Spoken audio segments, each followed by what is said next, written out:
Alors, nous sommes dans ce nouveau podcast. Nous continuons cette série avec le COVID-19 et l'Église. En quoi cela change? Qu'est-ce que nous devons adapter, maintenir, arrêter? Alors, on a parlé au dernier podcast. Si vous l'avez manqué, il n'est pas trop tard sur la chaîne YouTube, sur le site de l'Église. Vous pouvez visionner les podcasts précédents. Alors, dans cette question, c'est comment vivre les ordonnances, le baptême et le repas du Seigneur dans cette période de confinement. Alors aujourd'hui, avec Dan, on va parler pour le baptême et la semaine prochaine, nous verrons pour celui de la Sainte Seine, le repas du Seigneur. Alors Dan, un peu, cette question qui est en cours, on a vu un petit peu, il y a des articles qui ont sorti sur le sujet, il y a des discussions en cours et il y a des gens qui veulent le pratiquer de différentes façons. Et c'est bon toujours, on veut revenir sur quels sont certains principes, les principes bibliques, le sens du baptême pour bien comprendre afin de pouvoir s'adapter en étant conforme et bien le vivre en fonction de ce que la parole de Dieu nous instruit. Alors, Dan, un petit peu, qu'est-ce que tu ressors des éléments de la Bible qui peuvent nous aider à saisir sur le baptême? Oui, merci beaucoup, Benoît, et bonjour tout le monde. Oui, le baptême, c'était commandé par Jésus lui-même. C'est pour chaque chrétien, ça signale le début de la vie chrétienne. En fait, il y a deux ordonnances pour l'Église, le baptême et la Sainte Seine. Donc, le baptême, bien sûr, dans Matthieu 28, 19, Jésus a dit d'aller dans le monde entier et de baptiser tous les croyants. Donc, c'est Matthieu 28, verset 19. Donc, le baptême, en fait, c'est une représentation physique extérieure d'une réalité intérieure. En d'autres termes, le baptême est le fait pour le croyant de montrer qu'il est mort avec le Christ, symbolisé par la descente dans l'eau, et qu'elle est ressuscité avec le Christ en sortant de l'eau. Romains 6, 1 à 4, ça, en fait, bref, c'est l'union du croyant avec Christ dans sa mort, dans sa résurrection.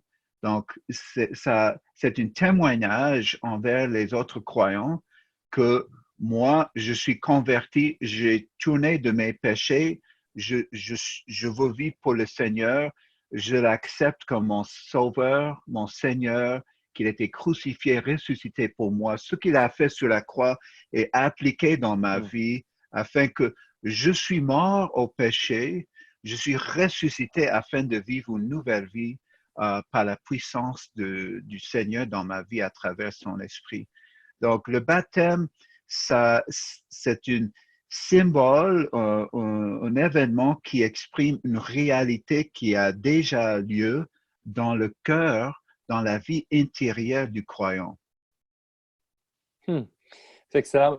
Je suis visuel comme personne à la base et que le Seigneur nous a permis de pratiquer cette ordonnance, ce symbole, et ça rend très concret, très visible ce qui se passe, quelque chose d'invisible, comme tu le dis.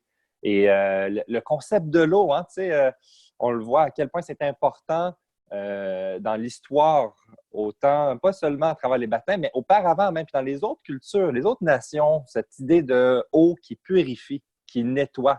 Et ce baptême par immersion, qu'on dit plonger à l'intérieur dans de l'eau parce que la croix, le sacrifice nous a lavé complètement. Pas un peu, pas en partie, pas temporairement, parfaitement et complètement. Alors, cette représentation d'être baptisé dans l'eau, immergé à l'intérieur, on a un frère René Fré, parce qu'il y a eu un sujet sur la question du baptême par immersion ou aspersion. Il a écrit un excellent livre sur le sujet. Et encore, à quel point que même dans le sens même de baptême qui veut dire être plongé à l'intérieur. Et donc, c'est rempli de richesse, ce symbole-là, et à quel point qu'il est important dans le début de la vie chrétienne. On disait ça, à quel point c'est important de ne pas reporter à plus tard, lorsqu'on va être rendu plus mature, plus vieux, en 30 ans de vie chrétienne, Dan? Oui, on voit avec l'Éthiopien en Acte 8 et Paul en Acte chapitre 9 que le baptême a suivi la conversion. Il n'y avait pas une grande duration entre la conversion et le baptême. Donc ça, c'est aussi un autre sujet à aborder dans un autre podcast. Absolument. Alors, dans cette période maintenant, on le voit, le baptême, donc, lorsque tu viens à l'Évangile, tu fais partie du corps de Christ, tu deviens un enfant de Dieu, tu fais partie de l'Église universelle.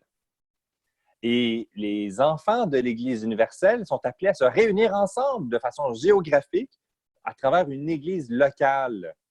Et le baptême, donc visible, le baptême de l'eau, qui est une représentation du baptême de l'Esprit, se produit dans l'Église locale.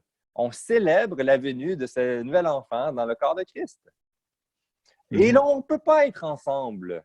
Alors, comment pratiquer le baptême? Est-ce qu'on arrête tous les baptêmes? Est-ce qu'on dit aux gens, allez vous faire baptiser à la maison, allez prendre une douche ou allez prendre un bain? Il y en a certains, tu sais, on parlait de ça, Dan, puis je partageais dans le début de mon ministère, quelqu'un est venu me voir et me disait, pose pas de questions concernant mes enfants. Je me suis baptisé, j'ai baptisé mes enfants dans ma douche, c'est réglé, on n'en parle pas. Oui. Je n'ai pas saisi le sens. Vas-y, Dan.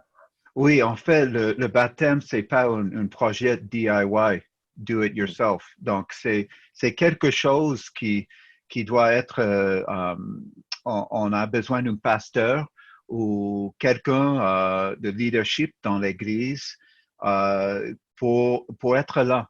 Mais est-ce qu'on peut pratiquer le baptême pendant la pandémie?